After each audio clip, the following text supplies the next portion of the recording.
Egypt's army-backed rulers and allies of deposed President Mohamed Morsi have given the first signs of a readiness to compromise, pressed by Western envoys trying to head off more bloodshed. Faced with the threat of a crackdown on supporters of the Muslim Brotherhood, diplomacy appeared to pick up pace, a month to the day since Egypt's army deposed Morsi and plunged the country into turmoil.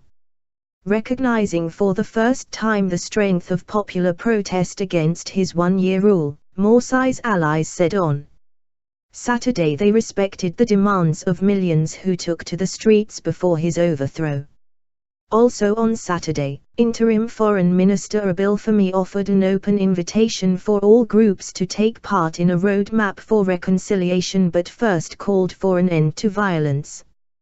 His comments came as Egyptian police called on supporters Morsi to abandon their protest sit-ins, saying it would pave the way for his Muslim Brotherhood to return to a normal role in the country's political process.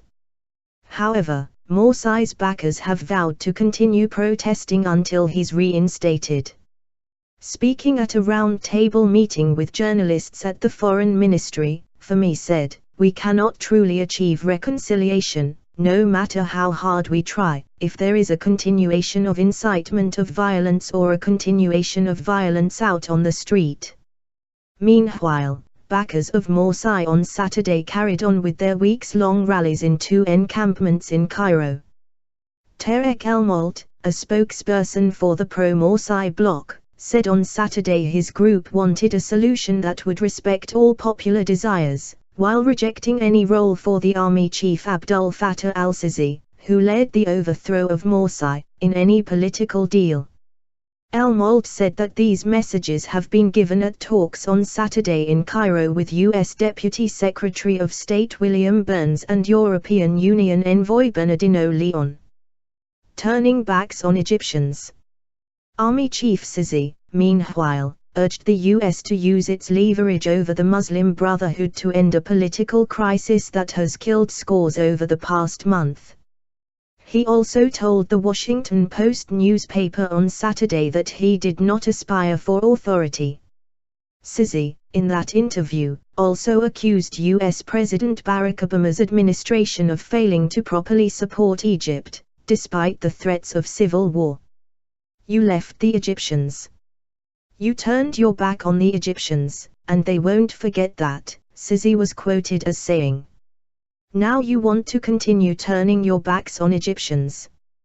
Washington, for its part, said that U.S. Defense Secretary Chuck Hagel had spoken to Sisi over the phone and urged him to support an inclusive political process.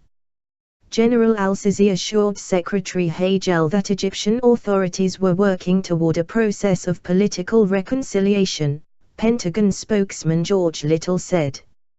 General al-Sisi affirmed to Secretary Hagel that Egypt's leadership remains committed to the political roadmap leading to elections and the formation of a constitution in Egypt. The U.S. has walked a delicate line on Egypt, opting against labeling Morsi's removal a coup.